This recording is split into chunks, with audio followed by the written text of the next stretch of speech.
जो first phenomena हमको nature में दिखता है, that phenomena is apparent depth. Apparent depth of an object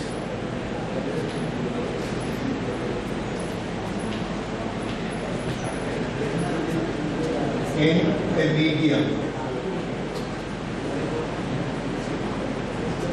Okay, this means if there is a medium like water, this is the medium, transparent medium, water. Here we have an object and this is the real depth of this object, D. इसको जब हम बाहर से देखते हैं तो ये हमको कितना गहरा दिखता है, कितनी डेप्थ पर दिखता है, तो आंसर है it should obviously be at the depth of D. लेकिन एक्चुअली ऐसा नहीं होता है। एक्चुअली कैसा ही होता है, हम किसी भी चीज को देखते हैं तो उसकी इमेज को देखते हैं, उसकी इमेज, तो इसकी जहां पर इमेज बनेगी वहां पर यह ऑब्जेक्ट हमको दिखेगा। Now we have to make the image of this object with the phenomena of refraction. उसके लिए हम लोगों को कम से कम 2 रेज चाहिए। दोनों रेज जहां से हमारी आईज में आएगी वहां पर हमको इसकी इमेज दिखेगी। तो 2 रेज हमें चाहिए। कहां से लेंगे? तो आंसर है the first ray we should always select which is normal to the surface. क्यों? Any ray which is normal to the surface does not bend on any side, ये हमको मालूम है। इसलिए यहां से हम एक रे लेते हैं which goes normal to the surface. This is surface interface. This ray goes here and without any deviation it goes straight. This is one ray. दूसरी रे लेते हैं जो इससे थोड़ा सा एंगुलर यहां पर जाती है। इनके कुछ नाम दे देते हैं। Let us say this is O, this is P and this is Q. ये जो Q रे जा रही है, ये जब सरफेस पे पहुंचेगी, there is a change in medium, there will be refraction. Refraction में it is going from denser medium to rarer medium, so it will, yes, it will refract away from the normal. Away from the normal के लिए पहले हमको normal बनाना चाहिए. The normal will be parallel to this. So this is normal and this is its original path. ये originally इस रास्ते पे जानी थी, because of refraction it will move away from the normal. तो ये यहाँ से ऐसे टेढ़ी हो जाती है. It will bend in this direction away from normal.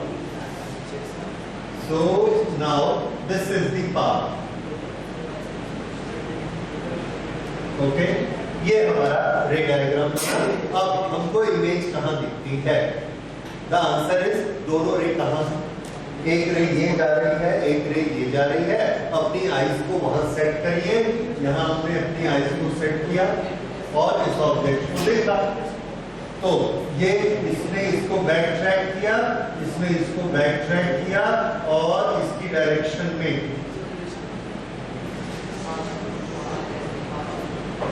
ये एक पॉइंट हमको मिलता है। दिस पॉइंट, लेट अस से दिस पॉइंट इज I, जो कि इस डायरेक्शन में भी है और इस डायरेक्शन में भी है। It is A common point. तो हमारा ब्रेन क्या परसीव करता है कि दोनों रेस कहां से आ रही हैं? आई से। Therefore we see the image at eye. इस तरह से यहां पर हमको इमेज दिखी। यहां पर जब हमको आई इमेज दिखती है तो हम सोचते हैं कि इसकी डेप्थ कितनी है। यहां से वाटर लेवल स्टार्ट होता है, यहां हमको इमेज दिखती है, तो पी आई ये हमें क्या दिखेगी? Apparent depth. जो डेप्थ हमको दिखती है उसका नाम हम लेते हैं एपेरेंट डेप्थ, और जो रियल में है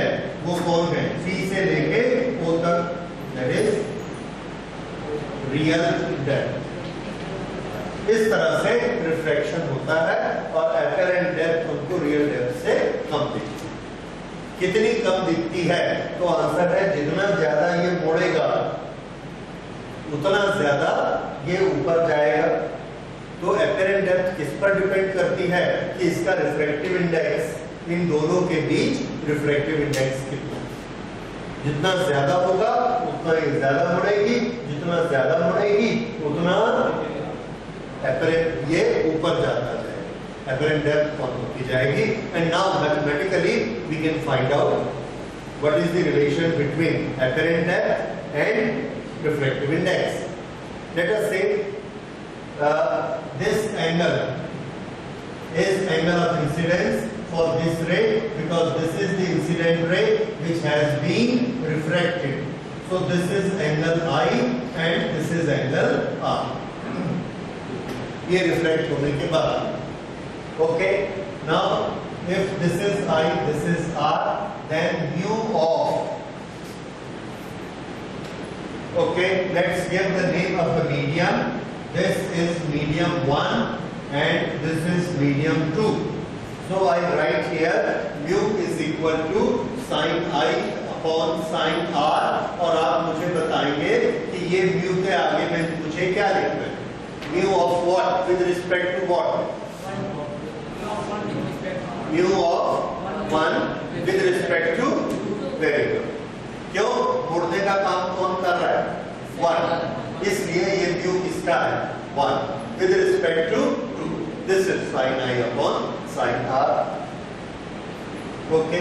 अब हमको इसको डेप्थ वाली तरफ लाना है, इस तरफ लाना है, तो उसके लाने की टेक्निक याद रखिए।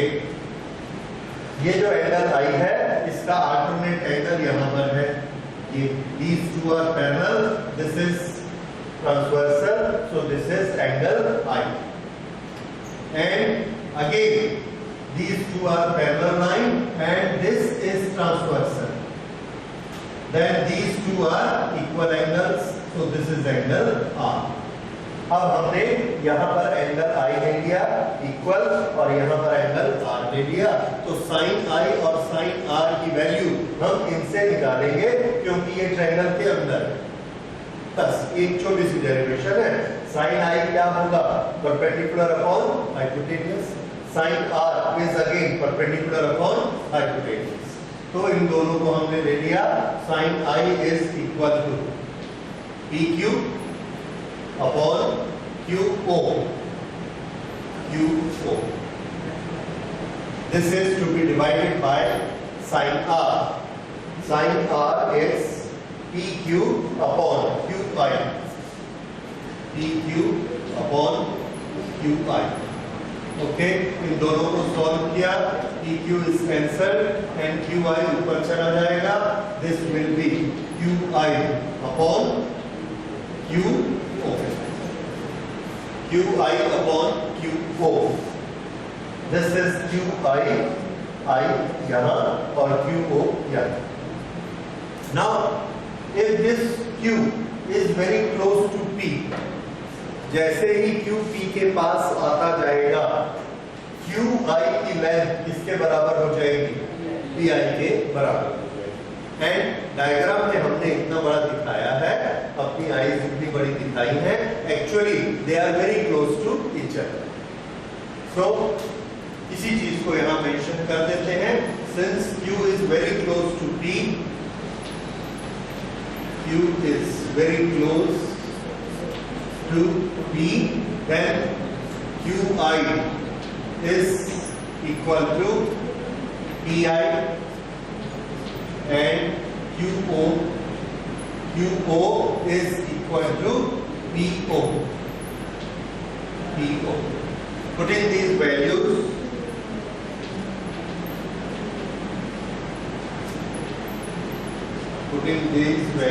in equation 1, this 1, what do we get here? Mu12 is equal to, this will be PI PO, PI upon PO। Now what is PI? Apparent depth and PO is real depth। ये किसका mu निकलेगा, 1 का कि 2 का, 1 का। 1 क्या है, air.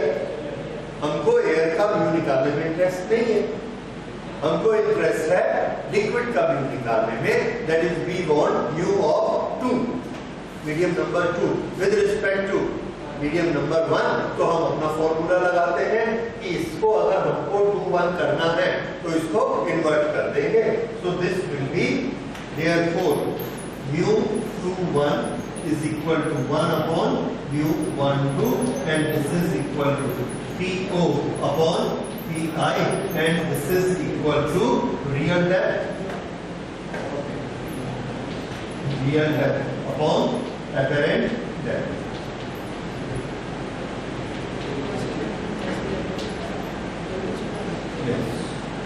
और आप देख रहे हैं रियल डेप्थ ज्यादा बड़ी है, apparent डेप्थ छोटी। That means this quantity is more than 1। और म्यू किसका ले रहे हैं, लिक्विड का। लिक्विड का म्यू 1 से ज्यादा होता है। तो जब भी हम इस तरह से कोई ऑब्जेक्ट को मीडियम के अंदर देखते हैं, it will appears to be risen away, risen up. तो ये हमको ऊपर दिखता है। Examples, when we see the sand in the river, the depth what we see is less than the actual depth। तो नदी की गहराई जितनी दिखती है उससे ज्यादा की कम, उससे ज्यादा होती है, ठीक है। There is a ink blot on the paper, और उसके ऊपर हमने एक पेपर वेट रख दिया, ऐसा मोटा सा पेपर वेट रख दिया और इंक ब्लॉट को हम देखते हैं, तो वो इंक ब्लॉट अपनी जगह से ऊपर दिखता है हमको, क्योंकि उसकी अपरेंट डेप्थ कम हो जाती है, right. So these are the few questions which are sometimes asked in the examination. So you have to remember this formula, this is very versatile formula, और ये हमको जगह जगह पर काम आएगा। ओके, इसमें एक जो चीज हमसे पूछी जाती है, एक स्टेप और आगे, वो ये कि ये कितना ऊपर उठ गया, how much rise it has gone through, then how much is the rise O to I। इसको हम कैसे निकाल सकते हैं? सो मैथमेटिकली इसको निकालना कोई प्रॉब्लम नहीं है, that is rise.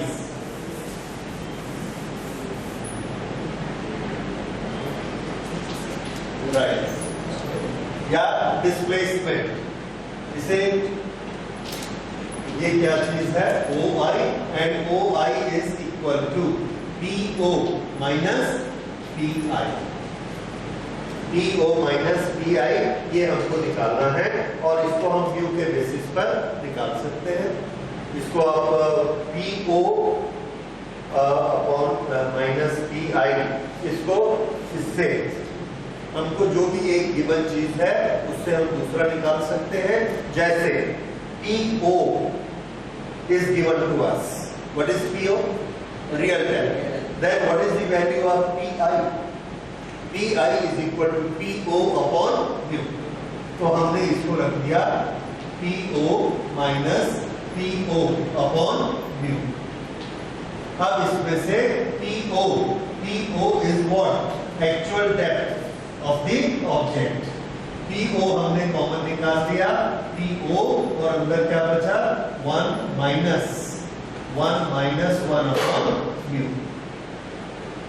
This is depth 1 minus 1 upon mu. ये क्या आ गया, राइज। कितना ऊपर उठ जाएगा, कितना ऊपर उठ जाएगा, इस तरह से आप कोई भी एक्सप्रेशन निकाल सकते हैं। How it is related to mu, you will find out।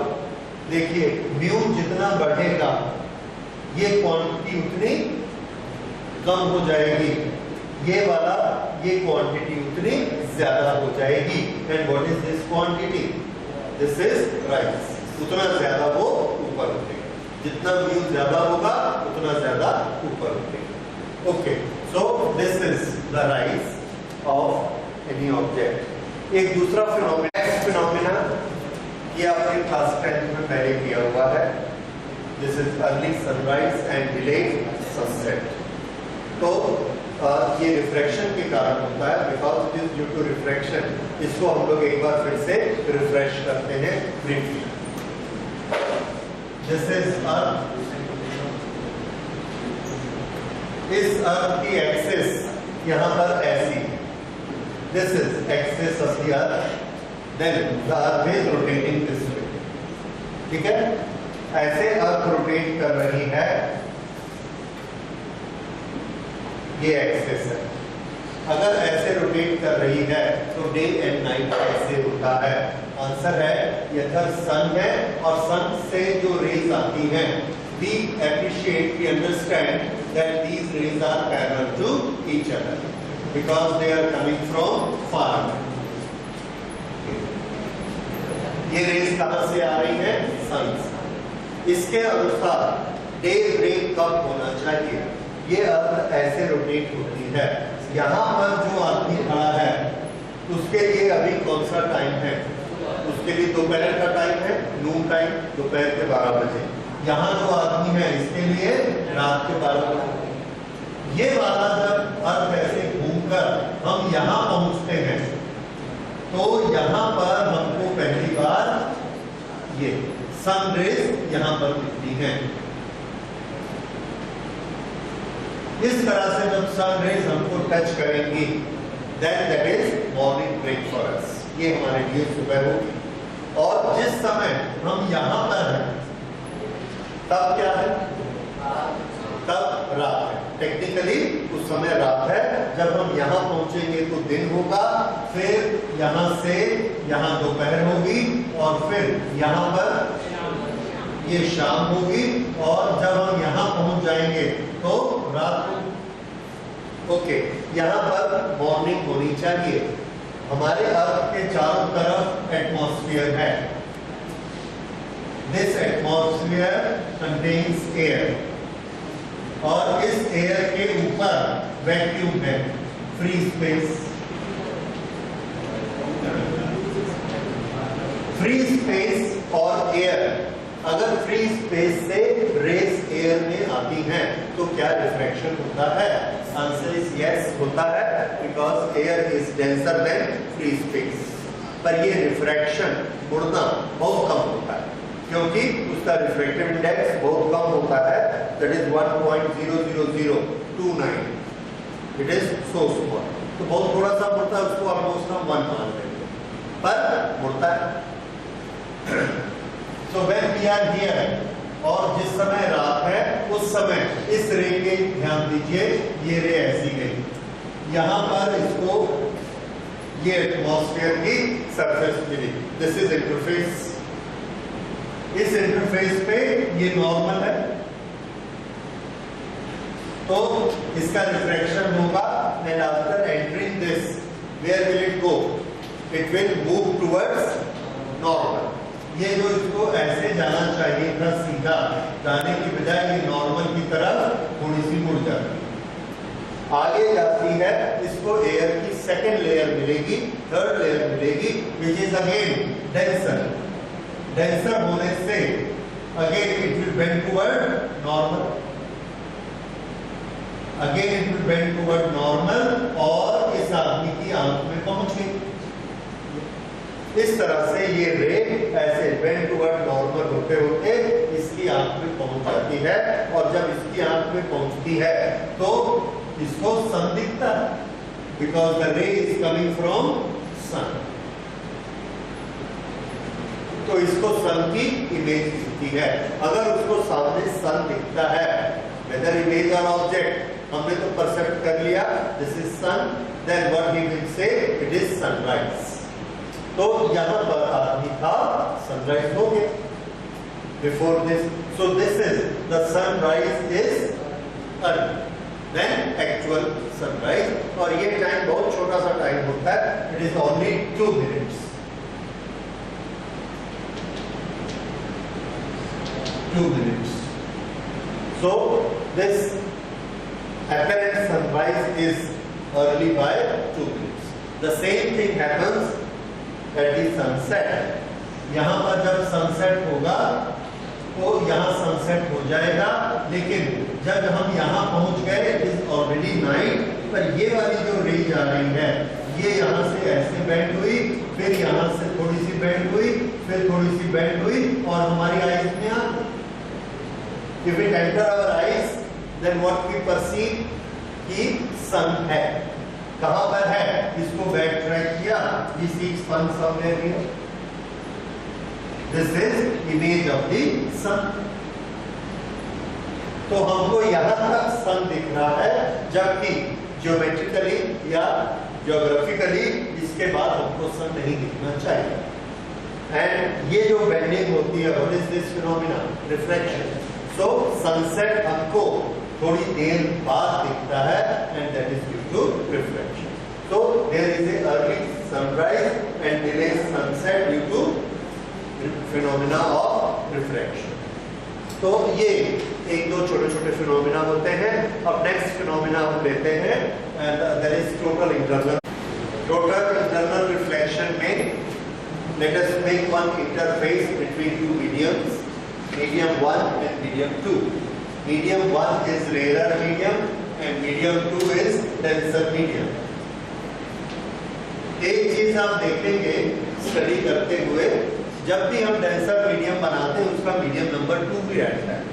तो हम लोगों ने एक कस्टम बना लिया दैट मीडियम नंबर 2 किसको अलॉट करना है? Always denser. Okay, so there is no law regarding that, पर एक हम लोगों ने उसका कस्टम बना लिया। अब इस बार हमारा सोर्स डेंसर मीडियम में है। अगर डेंसर मीडियम में हमारा सोर्स है, यहां से रे गई, this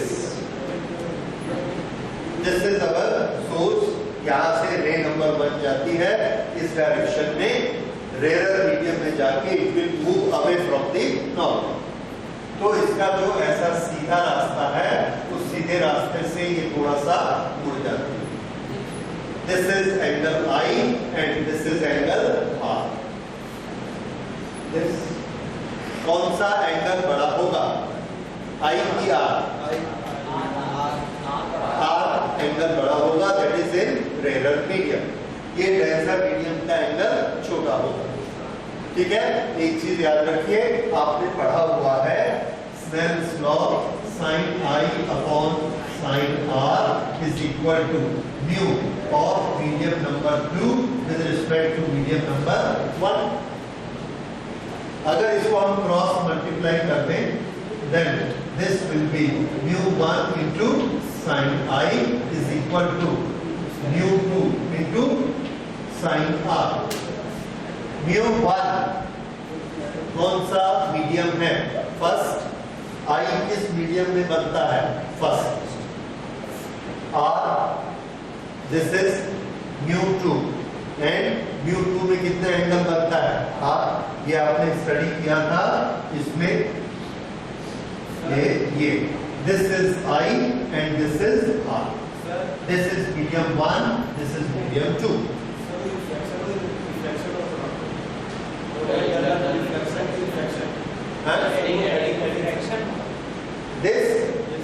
This heading is alright, reflection. Okay, फिर से देखिए, sin I upon sin R क्या होता है? Mu 2 upon mu 1। Cross multiply किया, mu 1 multiplied by I, mu 2 multiplied by R, mu 1 I, mu 1 R, mu 2। इसी के साथ अगर हम इसको और आगे बढ़ाते जाएं, ये एंटर कर गए मीडियम नंबर 3 में, और यहाँ पर ये जो एंगल बना, दिस एंगल इज अल्फा, और इसका म्यू कितना है? 3। So what we will write here? Mu 3 into sin alpha. उसके बाद ये और आगे गई, चौथे में उसका म्यू है म्यू नंबर 4, और उसमें एंगल बना beta, so that is equal to mu 4 into sin b. This is basically Snell's law.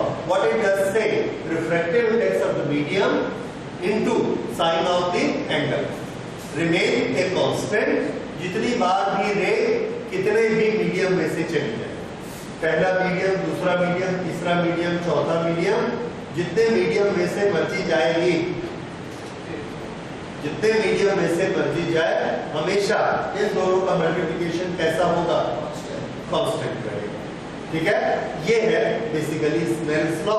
इसमें से हमने ये दो को पकड़ा, ये और क्या बना दिया, sin i upon sin r is equal to μ2 upon μ1 that is equal to μ21। ये वाला पोर्शन हम लोग पढ़ते हैं। और बेसिकली स्नेल्स लॉ ये है कि जितने मीडियम में से भी जाए हर मीडियम का refractive index multiplied by angle made with the normal is a constant. Okay, तो वापस यहां पर हम आते हैं फिर से। अगर ये रेयर मीडियम है, इसका म्यू कम है, तो इसका एंगल कैसा होगा, ज्यादा होगा, बड़ा होगा। ओके, इसके बाद हमने क्या किया, अपने सोर्स की लोकेशन बदली। सोर्स की लोकेशन बदल के हमने यहां कर दी दिस इज लोकेशन नंबर 2। आई को हमने क्या किया, बढ़ा दिया। अगर हमने आई को बढ़ा दिया तो आर भी बढ़ जाएगा, ये आर भी बढ़ जाएगा। और अब ये 2 का रिफ्रैक्टेड रे हमको यहां मिले। दिस इज रिफ्रैक्टेड रे फॉर रे नंबर 2। अब हमने क्या किया, इसका एंगल आई को और बढ़ा दिया और सोर्स को हमने यहां लगाया, ये दिस इज रे नंबर 3। अब क्या होगा, आर और बढ़ जाएगा। आर बढ़ते बढ़ते 90 डिग्री पहुंचेगा। क्या उस समय आई 90 हो जाएगा, आंसर इज नो, क्योंकि आई हमेशा आर से कम है। तो ये आई को हमने इतना बढ़ा दिया कि आर कितना आ गया, 90। This is number 3, this is number 3। तो 3 से आया और इसके साथ ब्रश करता हुआ इसके पैरेलल ऐसे चला गया। This is I and this R is equal to 90 degree. ये एक पर्टिकुलर केस हुआ। इस केस में ये जो आई एंगल बनता है, इस आई का करेस्पॉन्डिंग एंगल आर कितना है, 90 डिग्री। तो ये वाला जो एंगल आई है, this we call as critical angle. So this is critical angle. और क्रिटिकल एंगल है इसलिए हमने इसका नाम रखा C। बेसिकली ये है क्या, एंगल ऑफ इंसिडेंस। ओके, ये अगर 90 पहुंचता है तो ये 90 क्यों नहीं पहुंचता है, क्योंकि ये डेंसर मीडियम। तो डेंसर मीडियम से रे जाती है, रेयर मीडियम में पहुंचती है। तो इसको हम लोग नोट करते हैं। Angle, this is critical angle. What is critical angle? Critical angle is the angle of incidence made by incident ray in a denser medium whose corresponding angle of refraction is 90 degree in the rarer medium. So when a ray travels from denser to rarer medium, from denser to rarer medium,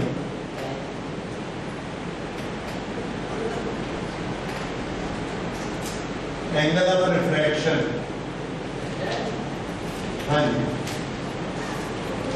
angle of refraction R is larger than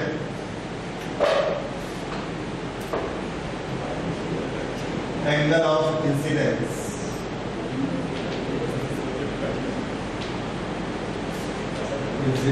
I.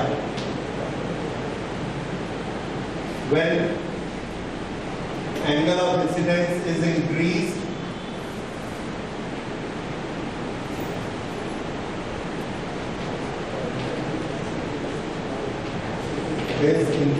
gradually,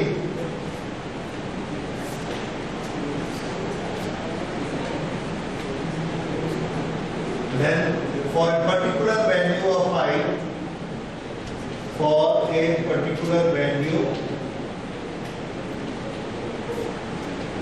of I, the angle of refraction is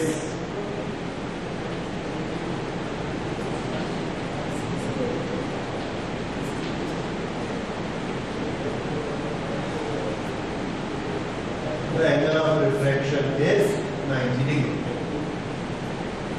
For a particular value of height, the angle of refraction becomes 90 degree. This angle of incidence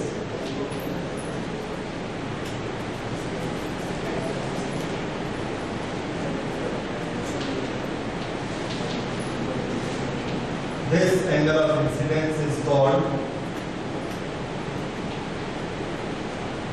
critical angle.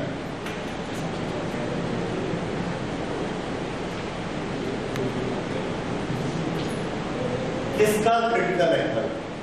तो answer है denser medium का critical angle with respect to rare medium. Critical angle of denser medium.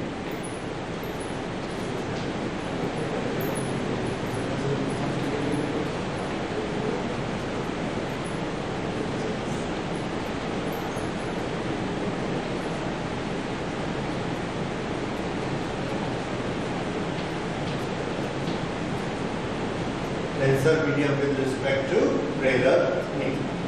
So this is critical angle. तो critical angle के लिए शर्त क्या है? The ray should start from denser medium and the interface should be with the rarer medium. दूसरी तरफ rarer medium होना जरूरी है और इस तरफ denser होना जरूरी है. तभी critical angle बनेगा और ये ray इसके साथ जाएगी. ओके, ये नोट कर लिया आपने. This is critical angle. अब इसके बाद अगली बात देखिए. अगर हम यहां से 3 से सोर्स को और इधर ले जाएंगे and we bring it to the position number 4 which is angle of incidence larger than the critical angle. Now this angle of incidence is larger than critical angle. Then what will happen? Answer है ये और मुड़ेगा. अगर ये और मुड़ेगा तो ये इसी medium में आ जाएगा. The moment it comes to this medium, यहां से ये यहां पर नहीं आता. हम क्या देखते हैं? ये एकदम से यहां उतर आता है. This is 4 and this is 4. जब ये यहां आ जाता है तो हम क्या ऑब्जर्व करते हैं कि यहां से हमने सिर्फ 1 डिग्री ऐसा बढ़ाया, 1 डिग्री, लेकिन ये यहां से 1 डिग्री नहीं बढ़ा. ये इकट्ठा 130 डिग्री बढ़ गया. क्यों? क्योंकि इसने अपना नियम बदल दिया. अब उसने अपना नियम क्या रखा है? सुनिए. ये मीडियम डेंसर मीडियम है. डेंसर मीडियम में एक रे गई, एक सरफेस से टकराई, उसी मीडियम में वापस आ गई. ये किसकी डेफिनेशन? This is reflection. इसलिए इसका नाम क्या हो गया? हाँ, रिफ्रैक्शन फिनोमेना खत्म. अब कौन सा फिनोमेना आ गया? ये reflection. So when our angle of incidence is larger than critical angle, then the ray strikes the surface and come back into the same medium. Therefore now it is a reflection. अगर ये reflection हो गया तो ये laws भी किसके follow करेगा? Reflection के. और रिफ्लेक्शन का लॉ क्या है? The angle of incidence is equal to angle of reflection. अब ये यहां से काउंट करता है. This is angle of incidence. Therefore, this is angle of reflection. Reflection. अब अगर ये वाला एंगल यहाँ पे 43 है तो ये तुरंत यहां से कहां आ जाता है? 43 बीच में नहीं आता. समझ आ गई बात? ये हो गया. अच्छा, इसी चीज को अब थोड़ा सा नोट कर लेते हैं लिख के. What is total internal reflection? Why it is reflection?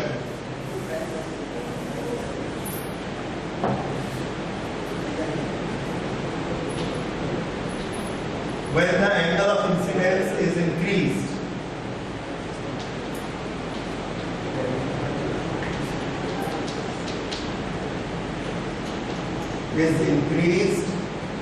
and it is larger than C. C किसका नाम रखा था? Critical angle. is larger than C, then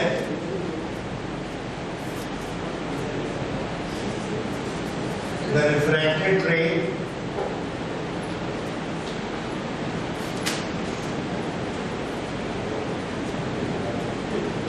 enters the same means what? Denser.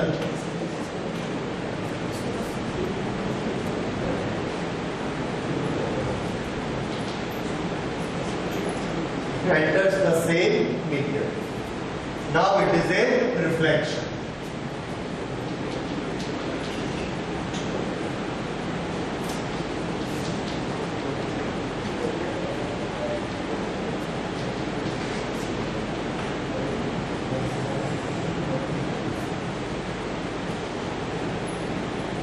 When it bends in the same medium, तो इसका नाम क्या हो जाएगा? Reflection. Striking the surface, coming back to same.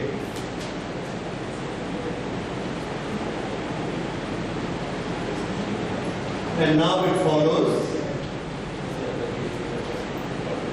laws of reflection.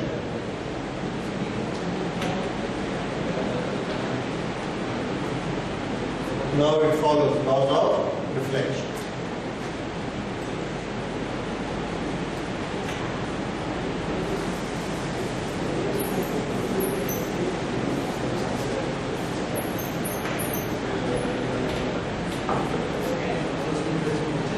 This phenomena is called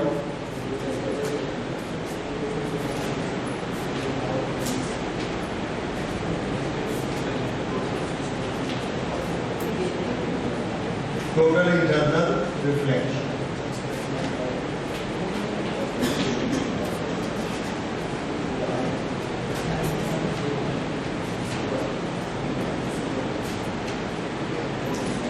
Total internal reflection.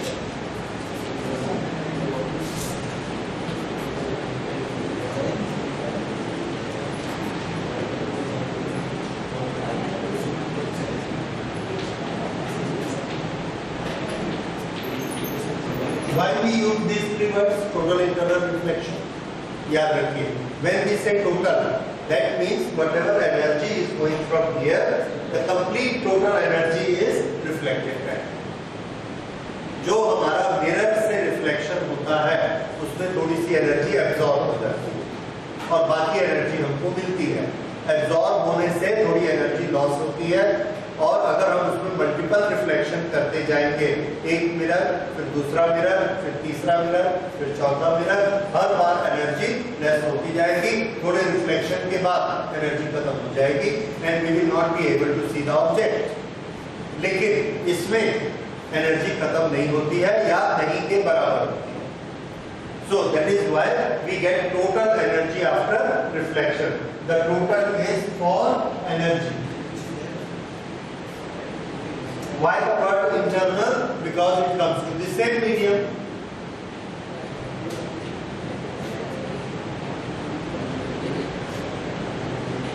Reflection, strike a surface, return.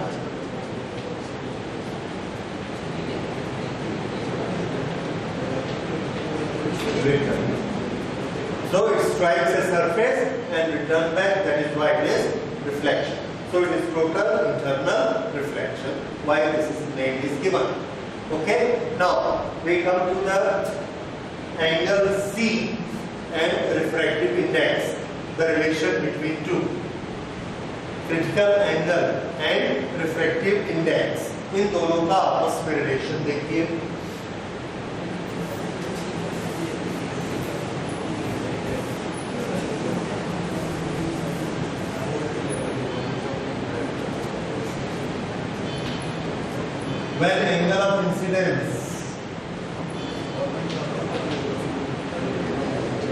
When angle of incidence is critical angle,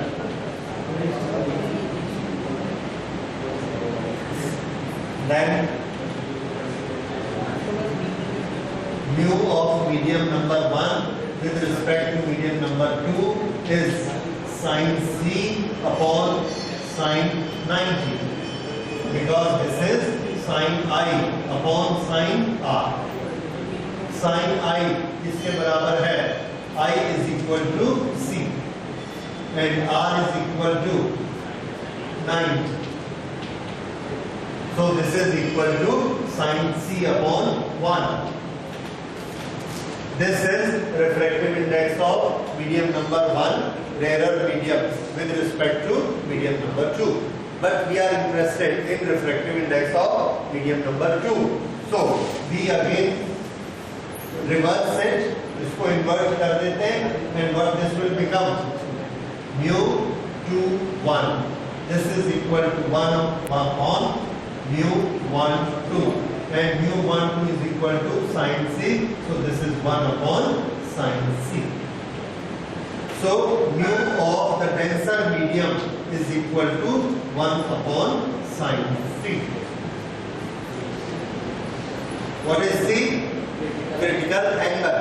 अब थोड़ा सा इसको देख के critical angle और mu इनका आपस में रिलेशन फिक्स करिए। क्रिटिकल एंगल बड़ा होने से mu कैसा होगा? mu छोटा होगा, ठीक है? इसी को उल्टा कर देते हैं, जिसका mu कम होगा उसका क्रिटिकल एंगल ज्यादा, जिसका mu ज्यादा होगा उसका क्रिटिकल एंगल कम। यानी यहाँ पर ये क्रिटिकल एंगल है, ये यहाँ पर ऐसे जाएगा और इसको ऐसा करेगा, इसके बाद इसने अंदर मोड़ना है। ये angle, suppose this angle is 60 degree, ये ऐसे जा रहा था और इसने इसको ऐसे मोड़ के यहाँ ले आया। अब ये एक दूसरा मीडियम है जिसका म्यू बहुत ज्यादा है। अगर ज्यादा मीडियम जिसका म्यू ज्यादा है तो मोड़ने का काम कैसा होगा? ज्यादा होगा। उसमें क्या होगा कि इसको यहाँ 60 तक लाने की जरूरत नहीं है, ये यहाँ तक पहुंचा 50 और इसने इतना ज्यादा मोड़ दिया कि ये यहाँ पर आके, तो जिसका म्यू ज्यादा होता जाएगा उसका क्रिटिकल एंगल छोटा होगा।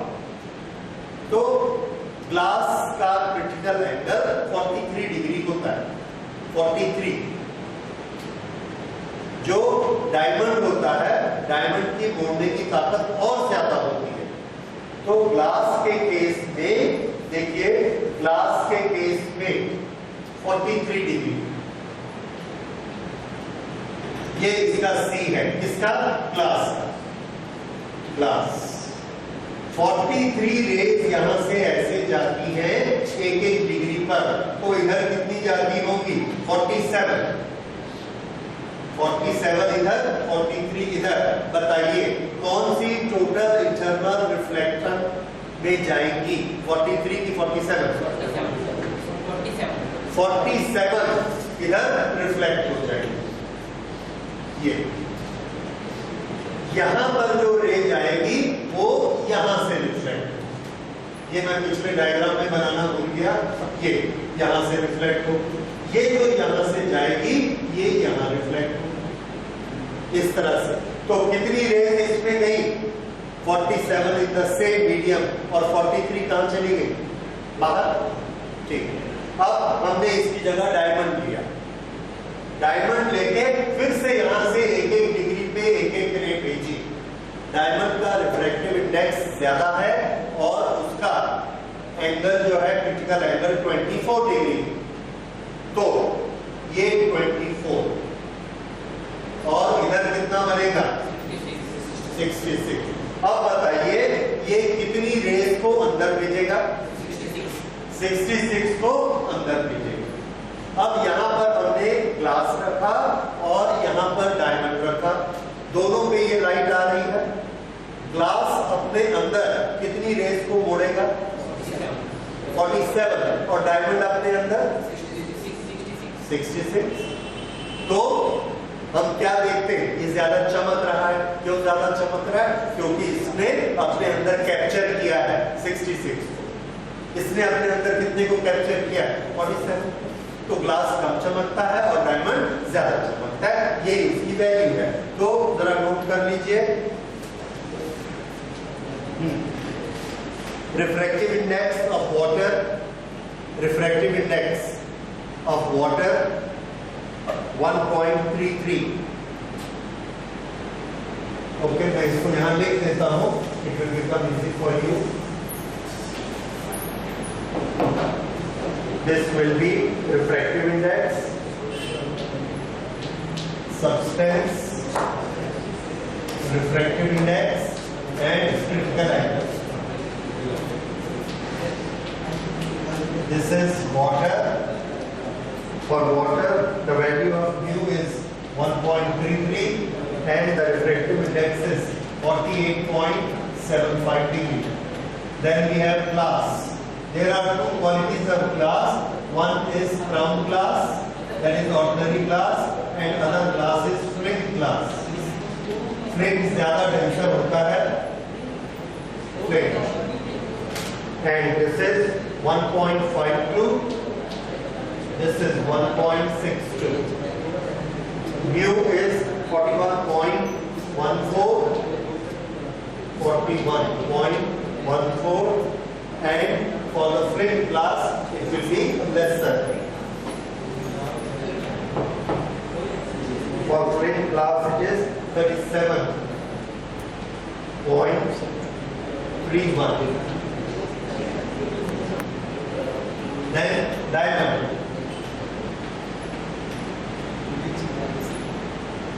For diamond, this is mu is 2.42 and the angle is 24.41 degree.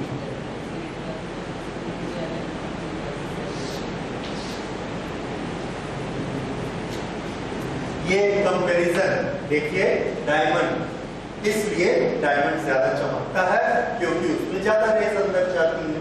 वो कितनी रेस को पार करने देगा? 24। बाकी 66 को कैप्चर करके अपने अंदर ही घुमा लेगा। उसके बाद हम उसका कट इस तरह से बनाते हैं डायमंड का कि वो एंगल हमेशा इससे ज्यादा बने, 24 से हमेशा ज्यादा बने। तो डायमंड का कट हम ऐसे बनाते हैं, ये इससे अगर एक रे ऐसे अंदर गई, this angle will be larger than 24 in any case. फिर ये ऐसे जाएगी, automatically this will become larger than 24। इस तरह से एंगल काटते हैं उसका।